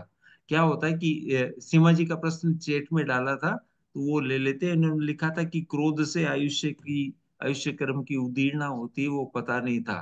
तो क्या होता है कि क्रोध से आत्म प्रदेश भी बाहर निकलते हैं, तेज सांसें तेज हो जाती है क्रोध करते हो तो। ऐसे सांस का आयुष्य के साथ में डायरेक्ट लिंक नहीं होता है, लेकिन फिर भी बोला जाता है कि तुम जितने सांस तुम लेके आए थे उतने सांस पूरे हुए, उसके बाद में मृत्यु हो जाएगी, ऐसा बोला जाता है। इसलिए श्वास भी कम लेना चाहिए, लेकिन वो क्रोध को कंट्रोल करने की भी एक बात होती है। तो एक कषाय जितने है ना, कषाय जितने करेंगे तो उसमें भाव की तीव्रता रहती है, तो उससे क्या होता है, और अशुभ भाव की तीव्रता रहती है, तो उससे आयुष्य की उदीर्णा होती है। अभी चैट के क्वेश्चंस ले लेते हैं अंकल। हाँ, ठीक एक है। एक हैंडरेज और है, हाँ। उनका अगर पहले लेना चाहे तो आईफोन के नाम से हैंडरेज है, अगर वो लेना चाहे तो चैट में कोई क्वेश्चन आए हो तो ले सकते हैं। वो अगर अनम्यूट करें, आईफोन के नाम से हैंडरेज है, कोई क्वेश्चन है तो। नहीं अच्छा नहीं वो अनम्यूट कर पा रहे हैं शायद। जय जिनेन्द्र। जी बोलिए। जैसे कि इसमें लिखा हुआ था कि कर्म रूपी है, तो हम देख तो नहीं सकते ना उसको, तो उसको हाँ, रूपी कैसे बताया गया? क्योंकि वो इतना सूक्ष्म है कि हम देख नहीं सकते हैं। बहुत बार कितनी चीजें ऐसी होती कि हम देख नहीं सकते हैं, हमारी आंखें उतनी दूर तक नहीं देख पाती है, आंखें खराब हो जाती है। नहीं देख पाने के बहुत सारे कारण हो सकते हैं, लेकिन रूपी की डेफिनेशन जिसमें वर्ण गंध रस स्पर्श होता है वो रूपी होता है। और कर्म में वर्ण गंध रस स्पर्श है, इसलिए कर्म रूपी है। देख सके या नहीं देख सके वो एक सेकेंडरी चीज है। साधारण मनुष्यों की चक्षु इंद्र की उतनी क्षमता नहीं होती, इसलिए उसको नहीं देख पाता है। धन्यवाद। अंकल, जब हम अभी जैसे हम कभी कार्य करते हैं, कभी अशुभ कार्य करते हैं, तो शुभ कार्य के लिए पुण्य का बंध होता है, अशुभ कार्य के लिए पाप का बंध होता है। तो ये निश्चित है क्या कि जो शुभ किए उसका पहले आएगा या अशुभ किए उसका आएगा, ऐसी कुछ है क्या? अभी इसका एक आपको पूछता हूँ, पूछने से आपको आप ही जवाब देंगे इसका। कर्म कब फल देता है? हाँ, कब देता है फल? कभी भी दे सकता है। नहीं, उदय में आने से देता मतलब है। टाइम। उदय में आने से देता है। हाँ, कभी का मतलब उदय में आने से देता है। उदय में कब आएगा? उसका हाँ, जितना बंध में जिसकी उसका जितना मतलब काल बंधा हुआ है ना, जितनी उसकी स्थिति बंधी हुई है, उसका अबाधा काल पूरा होने के बाद में वो फल देता है। ठीक है ना। तो बंद जितना हाँ, तो किया है उसका, हाँ, हाँ, बस उसकी स्थिति पूरी होगी, उसकी स्थिति पूरी होने के बाद में वो फल देना शुरू कर देगा। भले शुभ है भले अशुभ है, दोनों प्रकार के कर्म स्थिति पूरी, स्थिति जब आती, उसकी जितनी स्थिति बंधी हुई थी, अबाधा काल पूरा हो गया, उसका फल देना शुरू हो जाए। ठीक भले है ही जी। बाद में बंधा हो, थैंक यू उसका फल थैंक भी यू। पहले मिल सकता है, पहले बंधा हो उसका फल भी बाद में मिल सकता है। एक एग्जांपल बता देता हूँ। आपने रस। बैंक में एक एग्जांपल बता देता हूँ। आपने बैंक में 1 लाख रुपए आज डिपॉजिट किया 5 साल के लिए, ठीक है ना। अगले महीने आपने यस। बैंक में 1 लाख रुपया डिपॉजिट किया 1 साल के लिए, पहले कौन सा मिलेगा? 1 साल वाला। 1 साल वाला किया तो बाद में 1 साल का डिपॉजिट, लेकिन पहले मिलेगा क्योंकि हमने उसकी स्थिति एक कम रखी है, पहले वाले से कम हाँ रखी है, ठीक हाँ है ना। बस तो जितनी स्थिति हाँ हाँ जिसकी होती right। है, इसमें कर्मों के लिए, कर्म जब उदय में आते हैं ना, तो वो स्थिति के हिसाब से पहले बाद में बीच में कभी भी बना होगा, कितने लंबे काल के बाद भी बना होगा, वो सेकेंडरी चीज है। लेकिन बाद में हमने उसकी स्थिति बढ़ा दी किसी पुरुषार्थ से, या बाद में उसकी स्थिति कम कर दी, सारा कुछ करके जब उदय में आ जाता तो वो अपना फल देना शुरू करता है। लेकिन ऐसा भी आजकल बोलते हैं ना कि अभी इस जन्म में किए तो इंस्टेंट आवाज, फल आपकी है, अभी आवाज मिल क्लियर नहीं, जाता आपकी है आवाज, ऐसा। सॉरी सॉरी, आपकी आवाज क्लियर नहीं है। अभी सुनाई दे रहा अंकल? हाँ हाँ, बेटर है जी। मतलब ये अभी बोलते हैं ना कि आजकल तो इंस्टेंट रिजल्ट मिल जाता है, तो ऐसा होता है क्या? मतलब अभी किए इंस्टेंट और रिजल्ट अभी में, मिल गया। इंस्टेंट देखिए, कर्म अभी इंस्टेंट में क्या, इंस्टेंट के दो एंगल समझे। कि कर्म बंध गया, इसका मतलब समझो कि रिजल्ट हो गया, उसके बाद में आपके पास में ज्यादा चॉइस नहीं उसकी। इस अपेक्षा से कर्म को बोलते हैं कि आपको उसी वक्त उसका रिजल्ट मिल गया, क्योंकि बंद उसी वक्त हो गया है। अब वो बाद में रिजल्ट देगा, लेकिन कोई जरूरी नहीं कि इंस्टेंट रिजल्ट देगा। पिछले साल, पिछले जन्म के कर्मों का अभी आ रहा है, और ये इस जन्म की भी कोई बात नहीं, पता नहीं कितने भवों के बाद में भी आ सकता है। कोई नियम नहीं कि इंस्टेंटली रिजल्ट आएगा। इंस्टेंट की जो बात कहते हैं, रिजल्ट आ रहा है, इंस्टेंटली बंद हो रहा है, बस वो उसका परिणाम मिल गया, उसके बाद में उदय में आएगा तो वो अपने अनुसार से फल देगा। ठीक है बंद ठीक है थैंक इंस्टेंटली यू। हो जाता है जी। Thank you uncle. I think सब। अच्छा, कनक जी का है। हाँ, और चेट के भी अगर कोई रह गया है तो आप देख लें। कनक जी, आप कनक, पूछना कनक जी। चाहते हैं?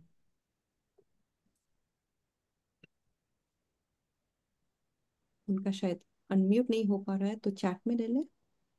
हाँ, चेट में ले सकते हैं। उदीर्ण का क्या अर्थ है जी? सर मैं बोलूं? उदीर्ण। हाँ हाँ। कहा कनक जी? असंगीत असंगीत तिर्यंच के 5 पर्याप्तियां होती है और वो पूर्ण होता है। असंगी मनुष्य में 3.5 पर्याप्तियां होती है, अपूर्ण होता है। तो ये नियति है कि उसका और कोई कारण है? नहीं, उसके कर्म बंधे हुए, उसके कर्म वैसा ही है, पूर्व भोग का आयुष्य वैसा ही है। मतलब सबका ही? हाँ। जैसे जो जो जो असंगी है वो उतना ही हाँ, आयुष्य लेके आया था, वो वहां पर और भर्ती हो जाएगा। असंगी तिर्यंच दिखाई भी देते हैं, बादर होते हैं।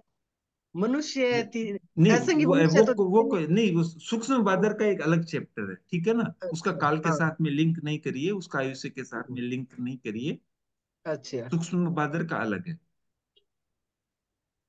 तो वो कर्मों के कारण ही उनकी 5 पर्याप्तियां हैं, हाँ, मनुष्य की अपने 3.5 है। अपने अपने कर्मों के पर्याप्त का नाम कर्म के हिसाब से, और अपर्याप्त नाम कर्म के उदय के हिसाब से उसको उतनी पर्याप्ति मिलती है उस भाव में। Okay sir. ठीक है जी। मंजू बोथरा, ज्योति जी परवाल, अलका जी चौरड़िया और सीमा जी, 4 हैंड रेज और है। लेने हैं क्वेश्चन? कितने लेने हैं बताइए। ले लेते हैं, मेरे ख्याल से प्रश्न सबके जिज्ञासा समाधान हो जाएगा। ठीक। क्रोध आयुष्य कर्म जय का भी जय संबंध। जी जी जय जिनेन्द्र राजेंद्र से। जी जी। मैं पूछ रही थी अबाधा काल के बारे में, थोड़ा समझाएंगे, मेरे कोई समझ में नहीं आया अबाधा काल वाला। अच्छा, एकदम एक कर्म बंद किया आपका। अबाधा काल का मतलब वो लॉकिन, वो ताले में पड़ा हुआ है, उसका कोई उपयोग नहीं उस टाइम के हिसाब से। आजकल कोई बैंक में आप पैसा डालते हो, शेयर मार्केट में इन्वेस्टमेंट करते हो, कुछ भी करते हो, तो एक बोलता है ये लॉकिन पीरियड है। बस उस टाइम में आप उसमें कोई परिवर्तन नहीं कर सकते, उसके बाद में आप कोई परिवर्तन कर सकते हो। वैसे कर्मों का बंद हुआ है, तो कर्म का जब बंद होता है तो उसकी स्थिति का एक बंद होता है। प्रकृति, स्थिति, अनुभाग और प्रदेश। स्थिति बंद जब हो गया, तो उस स्थिति के अनुसार एक सर्टेन पीरियड वो है कि वहां पर अबाधा, वो कर्म आपको बाधा नहीं डालेगा, कर किसी भी रूप में फल नहीं देगा। और उसका नियम है, एक करोड़ा करोड़ी सागर के पीछे 100 वर्ष का बाधा काल रहता है। उस पीरियड के दौरान वो डोरमेंट रहेगा, वो कर्म कोई प्रभाव नहीं दिखाएगा अपना, उसके बाद में वो उदय में आए। हुआ? क्लियर हुआ? नहीं, इसका मतलब जो अपने कर्म बंधे हैं वो अबाधा काल में लोप हो गए। अब वो कर्म जब हाँ, उदय में आएंगे तब वो अबाधा काल खत्म होगा। एकदम अबाधा काल खत्म होते ही उदय में आ जाएगा। उदय में आ जाएंगे। जी ओमर। जी। जय जिनेन्द्र। हाँ जी ज्योति जी।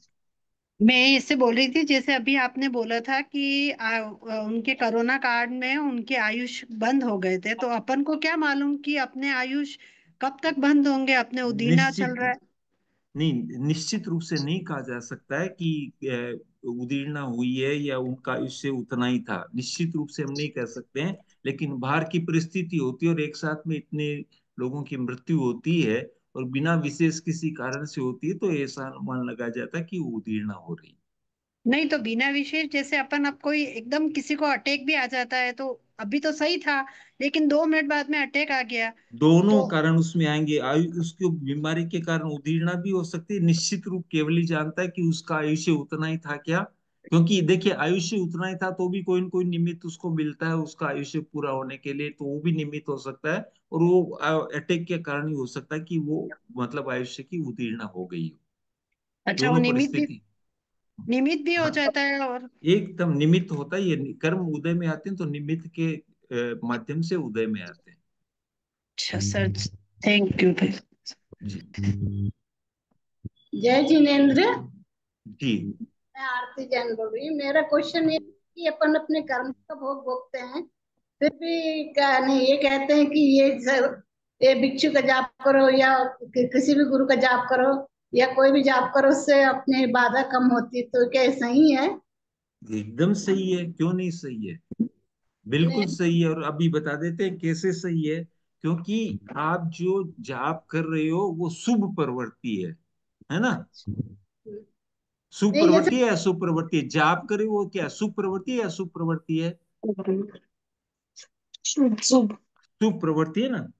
शुभ हाँ। प्रवृत्ति से क्या होता है, कर्मों की निर्जरा होती है और शुभ का बंध होता है। तो कोई भी प्रवृत्ति करोगे, शुभ प्रवृत्ति तपस्या है, शुभ योग है, तो शुभ योग से निर्जरा होती है, शुभ योग निर्जरा। और उसके साथ में शुभ कर्मों का बंध होता है। तो निर्जरा हुई किसकी हुई? जो अशुभ कर्म उदय में आ रहे थे उनकी निर्जरा हो नहीं जाती है, वो परेशानी आपकी खत्म हो यहाँ जाती है। जाप करने बोलते हैं, जैसे घर खरीदना है तो जाप करो। अपने को सर आवाज नहीं आ रही, हो गया? अपने को घर खरीदना है तो भिक्षु स्वामी का जाप करो, या ये करना है तो जाप करो, वो तो गलत है ना। लौकिक चीजें हैं, देखो वो लौकिक चीजें हैं वो अलग बात है, लेकिन अभी जो करते हैं वो उसके लिए ज्यादा कोई नकार की बात नहीं है। कुछ उसमें कहना है, लेकिन वो लौकिक चीजें हैं। लेकिन फिर भी सिद्धांत यही है कि शुभ प्रवृत्ति जो है उससे कर्मों की शुभ शुभ योग होता है, तो उससे कर्मों की निर्जरा होती है। अब इसको एक फर्दर सिद्धांत के हिसाब से बता देता हूं। आपने घर खरीदने के लिए जो आपकी बात की, तो वो क्या वो संसारिक प्रवृत्ति की बात आती है, तो वो इतनी शुभ के अंदर नहीं आएगी। लेकिन फिर भी कभी कभी बाधा आती है तो व्यक्ति क्या करे? बाधा के लिए फिर आदमी कुछ न कुछ करता है, उसको एक आलंबन के लिए करता है। नहीं वही आडंबर के लिए करने बोले ना, तब मुझे थोड़ा डाउट होता है कि आडंबर के लिए नहीं, कर। डाउट डाउट नहीं। देखिए परिस्थिति ऐसी होती है, आलंबन एक आलंबन बहुत जरूरी है गृहस्थ के धरातल के ऊपर। और जब व्यक्ति कमजोर होता है, मेरे कदम लड़खड़ा रहे हैं तो मेरे हाथ में कोई लाठी आ जाए या मेरा कोई अंगुली पकड़ ले तो मैं गिरने से बच जाऊंगा, इसीलिए आलंबन होता है। इसको बहुत ज्यादा सिद्धांत के रूप में मत लीजिए। शुभ प्रवृत्ति से ही मतलब शुभ योग से ही निर्जरा होती है, ये बात एकदम सही है। और उसके कारण शुभ का बंध होता है। लेकिन अगर लौकिक प्रवृत्ति करो तो एक आलम्बन मिल गया, इतना आप समझ लीजिए। नहीं लेना चाहते हो, आपकी आपकी श्रद्धा मजबूत है, तो कोई कठिनाई की बात नहीं है। जी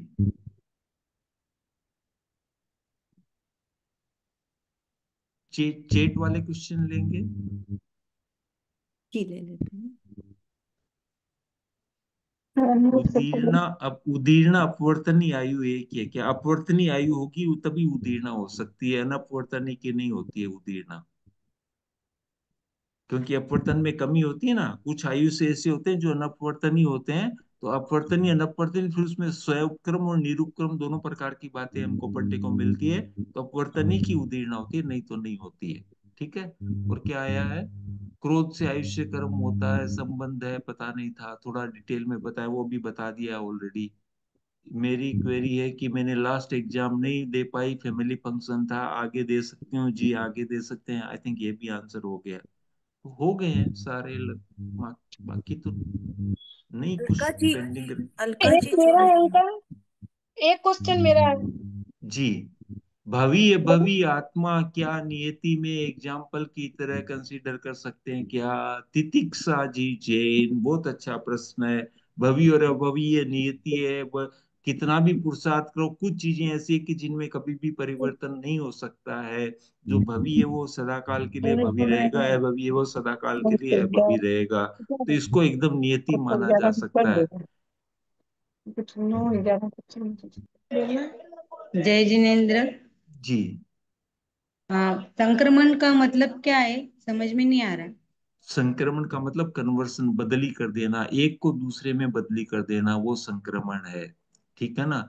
दूध किस है, दूध को आपने कुछ ऐसा किया कि दूध से दही बन गया, तो एक प्रकार से वो संक्रमण है। एक मोटा एग्जांपल में दे रहा हूँ, ठीक है? जैसे कर्म है, तो कर्म में समझ लीजिए कि जाति नाम का कर्म है। जाति नाम में दो इंद्रिय और तीन इंद्रिय है। तो कोई पुरुषार्थ ऐसा किया कि दो इंद्रिय वाले ने शुभ किया, तो उसको तीन इंद्रिय वाले में कन्वर्ट हो गया वो। या तीन इंद्रिय वाले ने कोई अशुभ किया, तो वो एक इंद्रिय में जाके पैदा हो गया। तो एक ही प्रकार के कर्म की जो पेटा भेद है, जो सब कैटेगरीज है, उसी में उसका संक्रमण होता है।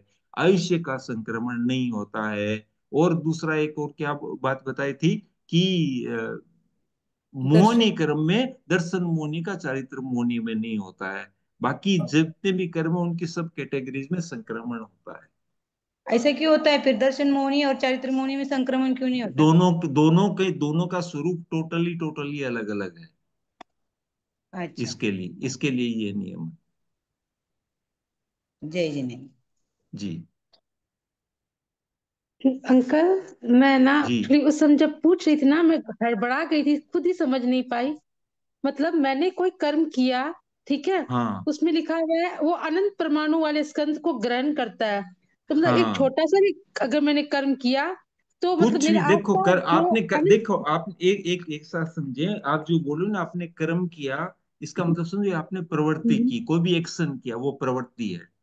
क्योंकि हाँ यहाँ हाँ। पर कर्म कर्म का एंगल दो एंगल से इसलिए, कर्म का मतलब आपने कोई भी प्रवृत्ति की, और वो प्रवृत्ति करने से कर्म के पुद्गल हम्म परमाणु, बाहर में जितने परमाणु है ना, कर्म प्रायोग्य पुद्गल जो डेफिनेशन में बताया गया था, तो कर्म प्रायोग्य पुद्गल आके हम्म। चिपकते हैं, प्रवृत्ति मात्र से चिपकते हैं। अभी हम लोग बातचीत कर रहे हैं, प्रवृत्ति मात्र से कर्म प्रायोग्य पुद्गल परमाणु आके चिपकते हैं। वो असंख्य नहीं, अनंत पुद्गल परमाणु आके चिपकते हैं। एक बार सांस लिया तो भी अनंत पुद्गल परमाणु अच्छा, अनंत चिपकेंगे। होते हैं जी। अच्छा, अच्छा, अनंत होते हैं इसीलिए कर्म से छूटना मुश्किल होता है, नहीं, ऐसा कोई क्योंकि बात नहीं, बहुत तीव्रता सारे की बात मतलब आती है, संख्या की संख्या ऐसा संख्या नहीं है। कभी भी परेशान नहीं करती है, तीव्रता की बात आती है। तीव्र होते हैं तो इसलिए अच्छा। छूटना हाँ हाँ, मुश्किल है, इसलिए मैं। हाँ हाँ तीव्रता के हाँ। कारण। और एक ना, ये तीव्र दर्शन मोह, चारित्र मोह और मिथ्यात्व मोह का लिख के भेज देंगे क्या, मतलब? लिख के भी भेजा जा सकता है। एक ऐसा समझ लीजिए कि हम्म ये अभी जैसे बताया था कि मोनि कर्म के बंध के जनरली क्या होता है कि जो जो कर्म है ना, उस प्रकार की प्रवृत्ति करने से ही वैसा बंध होता है। एक बात ये समझ लीजिए, बाधा डालेंगे तो अंतराय कर्म लगेगा। जैसे आवरण डालेंगे, किसी में प्रॉब्लम करेंगे तो ज्ञान के में बाधा डालेंगे, ज्ञान की प्रॉब्लम करेंगे तो ज्ञानावरणी का बंद होगा। उस तरीके से किसी को सताएंगे तो सात वेदनी का कर्म का बंद होगा, नहीं सताएंगे तो सात वेदनी कर्म का बंद होगा। वैसे ही मौनी के कंटेक्स्ट में क्रोध मान माया और लोभ, तीव्र क्रोध मान माया और लोभ का सेवन करोगे तो मौनी कर्म का बंद होगा। मौनी कर्म के दो भेद है, अपने दर्शन मोनी और चारित्र मोनी। तो उस कंटेक्स्ट में तीव्र दर्शन मोह का सेवन करोगे, उस प्रकार की परिस्थिति का आचरण करोगे तो मोहनी कर्म का बंध होगा। तीव्र चारित्र मोह का करोगे तो उस प्रकार के कर्मों का बंध होगा। सारे के सारे मोहनी कर्म के से रिलेटेड ही है। हुआ? क्लियर हुई? एक्चुअली चारित्र मोनी क्या होता है वो? चारित्र मुनि क्या? हाँ, तो आप पूछिए कोई भी, आप जीत देखिए। एक बात बता देता हूँ, प्रश्न पूछना आप लोगों का अधिकार है, ये डे वन में भी बताया था। और इसके बारे में जो बातें बताई जाती है पुस्तक में जो लिखा है उसको भी पढ़ना चाहिए। मौनी कर्म के दो भेद है, एक दर्शन मौनी, एक चारित्र मौनी। दर्शन मौनी का काम है श्रद्धा का, उसको विश्वास होता है, दृष्टि सही होती है, वो दर्शन मौनी। और चारित्र आचरण जो करता है वो चारित्र मौनी है।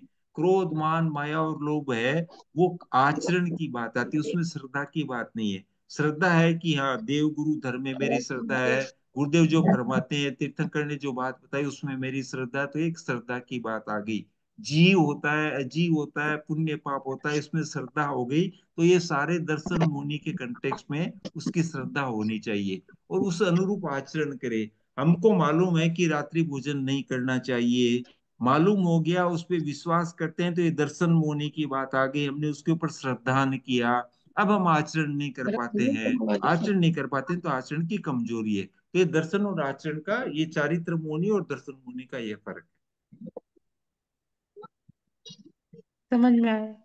ठीक है ना? तो फिर उसके कंटेक्स्ट में चारित्र के, चारित्र मोहनीय चारित्र, जिससे पहले चय मन संचय किए हुए, रिक्त मन रिक्त होते हैं, पहले संचय किए हुए कर्म जिस प्रवृत्ति से रिक्त होते हैं वो चारित्र। मुनि महाराज को क्या बोलते हैं? चारित्र का पालन करते हैं। श्रावक देश चारित्र का पालन करता है। जो प्रवृत्ति करने से आपके पूर्व संचित कर्म रिक्त होते हैं उसको चारित्र बोलते हैं। एक मोटा मोटी ये देख ली, तो उसका आचरण करना वो चारित्र है। ठीक है?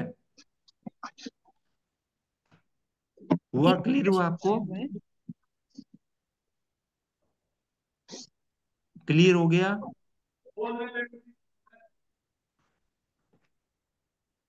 शायद नहीं आंसर दे पा रहे हैं, क्लियर हो गई, ये होगा लगता है।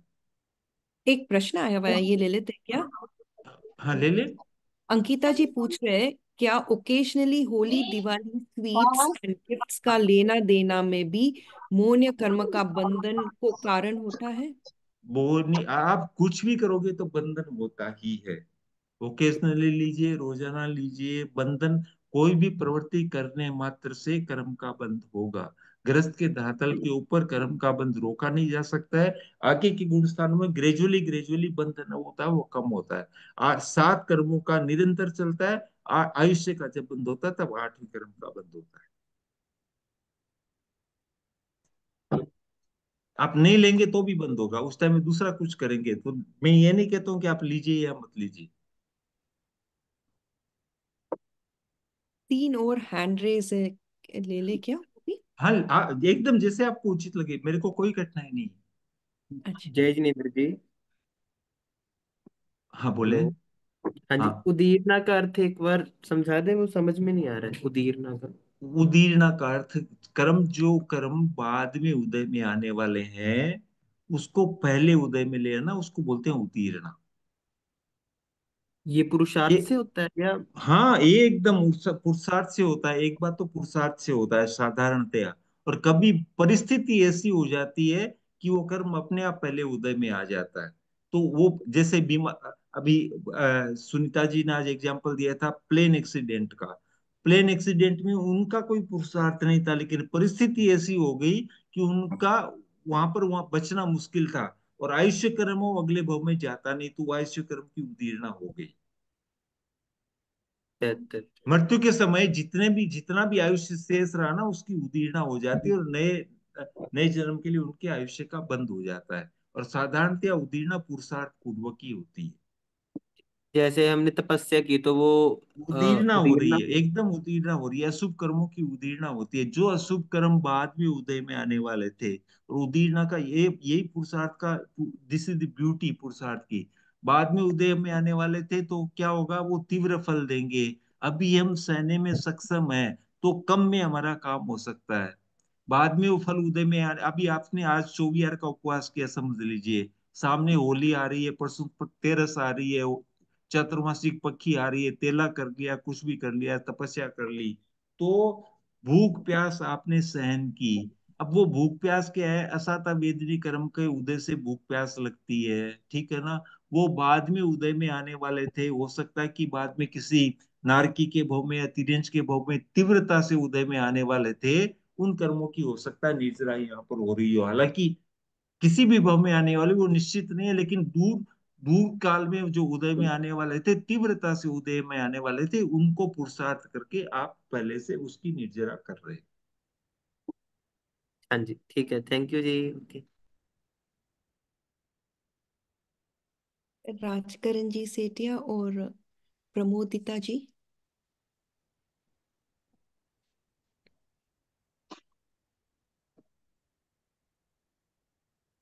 और हाँ, अंकल ने बहुत अच्छी तरह से समझाया है चारित्र मौर्य कर्म की, तो वो ग्रुप में डालने का भाव रखते हैं। जय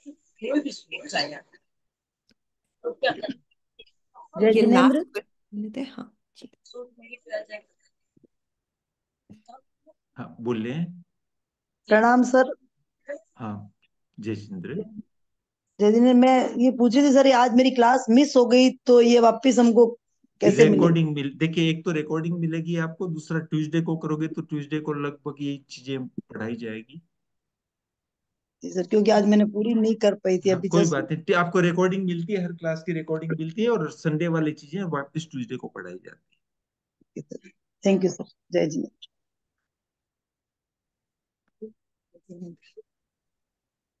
ठीक है, अभी यहाँ पे संपन्न करते हैं हाँ? अगर है। और ये किसी का भी प्रश्न है तो ग्रुप में डाल चेट में सकते हैं। उपसमन निधत्ती। ओह अच्छा, अभी आया है। जय जिनेन्द्र सर। जी हेलो। हाँ बोलिए। हाँ, जैसे गणाधिपति तुलसी ने एक बार कहा, जहाँ स्पंदन वहां बंधन, हाँ ठीक है। जहाँ स्पंदन वहां बंधन। हाँ तो मेरे कहने का तात्पर्य, स्पंदन तो एनी टाइम होते ही रहते हैं, ये बंधन होता ही रहता है बस। तो ये कर्मों आवाज मेरे नहीं मन आई में, जैसे आपकी। मैं खाना भी बना रही हूँ और नेगेटिव थॉट भी मान लो चल रहे हैं मेरे, तो वो नेगेटिव थॉट आया, मैंने तुरंत मिच्छामि दुक्कडम बोल दिया। जानते हैं ठीक है। नहीं आना चाहिए नेगेटिव थॉट, फिर भी आ जाता है, तो हाँ मैंने वो वहां पर मिच्छामि दुक्कडम बोल दिया। बोले यहाँ दर्शन हल्का के हो जा अंदर का हल्का हो जाता जैसा, है नहीं, देखिए जैसे अंतर ये भाव कर्म से अंतर आंतरिक भाव से अगर हम सोचेंगे तो कर्म हल्का हो जाता है, जो अशुभ कर्म बन जाता है वो हल्का हो जाता है, पूर्ण रूप से क्षय हो भी सकता है मालूम नहीं है, लेकिन हल्का अवश्य हो जाता है अगर हमने उसके लिए दिल से प्रायश्चित किया है तो। और कर्म का बंधन तो चलता ही है, स्पंदन का मतलब आत्म प्रदेशों में भी प्रवृत्ति, ध्यान करे हो तो भी कर्मों का बंध होता है। बाकी खाना बनाने की बात तो छोड़ दीजिए, बहुत बड़ी आगे की बात हो जाती है। ध्यान में भी बंधन, कर्म, ध्यान में तो विचार आते हैं तो कर्मों का बंधन हो जाता है, समय विचार में भी नहीं भाव आ आएंगे तो जाते हैं। भी होगा, सांस तो लेंगे तो भी हो जाएगा, विचार को रोक लेंगे तो भी कर्मों का बंध होगा। और एक बात बता दूं, केवली भगवंत को भी कर्मों का बंध होता है, तीर्थंकर को भी कर्मों का बंध होता है, उनको विचार करने की जरूरत नहीं है, क्योंकि उनको विचार की अपेक्षा सब कुछ जानते हैं। हमको तो विचार आते हैं, बहुत विचार आते हैं, अच्छे भी आते हैं बुरे भी आते हैं, उनको बुरे हाँ, का तो दोनों ही प्रसंग आते ही हैं। नहीं है। हाँ लेकिन उनको तो बुरे का प्रसंग ही नहीं है, लेकिन फिर भी क्या हो रहा है कि आत्म प्रदेशों में कंपन हो रहा है, 13वें गुण स्थान तक बंद चलता है। हाँ, ये कंपन कैसे क्षीण आत्म हो प्र, कैसे? आत्म प्रदेशों में उनके उनका कंपन चलता रहता है, आत्म प्रदेशों में हलचल चलती रहती है, शरीर भले स्थिर रह जाए तो भी आत्म प्रदेशों में आंशिक रूप में हलचल चलती है। और अ, बाकी शरीर भी चलता ही है, बोलने की भी तीर्थंकरों की प्रवृत्ति होती है, उपदेश फरमाते हैं, विहार वगैरह भी करते हैं, तो इस प्रकार की परिस्थिति होती है तो उनको भी कर्मों का बंध होता है। तो फिर कर्मों का बंध उनको होता है, तो सबको नियम है उसके लिए, किसी के लिए एक्सेप्शंस नहीं है। हाँ ओम हरम, जी। बहुत बहुत धन्यवाद। जय जिनेन्द्र।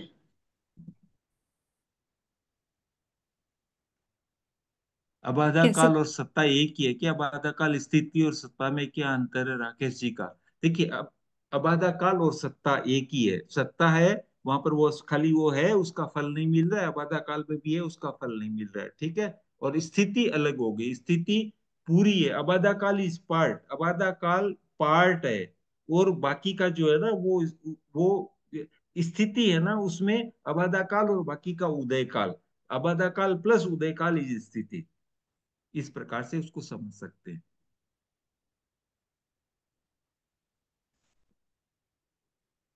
ओम अरम राजेंद्र अंकल, आपने बहुत अच्छी तरह से सबको समझाया है।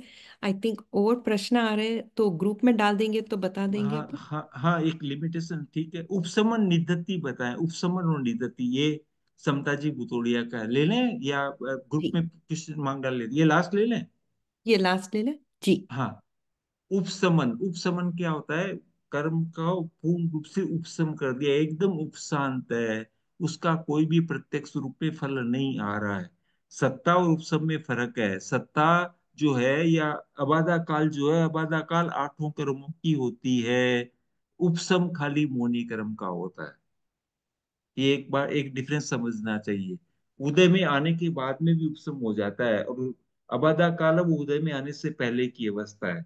मोहिनी कर्म का उपशम कर लिया, क्रोध आ गया उसको दबा के रख लिया है, मान माया को दबा के रख लिया है, तो मोहिनी कर्म का उपशम होता है, बाकी कर्मों का उपशम नहीं होता है। पूर्ण उपशम खाली मोहिनी का होता है। तो ये देख लीजिए। और निधत्ति के लिए तो बताया था कि उसमें जिसमें मतलब उद्वर्तन और अपवर्तन के अलावा और कुछ भी नहीं होता है, उस प्रकार की परिस्थिति होती है तो उसको निधत्ति बोलते हैं।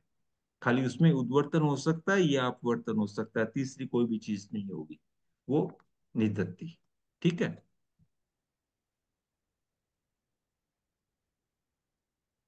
हो गया सबका? आई थिंक दो और हैंड रेज है। दो और तो हैंडेज है। आपका डिसीजन आप बोलें। जी जी, कैसे भी आप तो मतलब उनको जी बोल अब देंगे या डाल देंगे संकाय समय। ऑफिस, क्या बोलो प्रेम जी?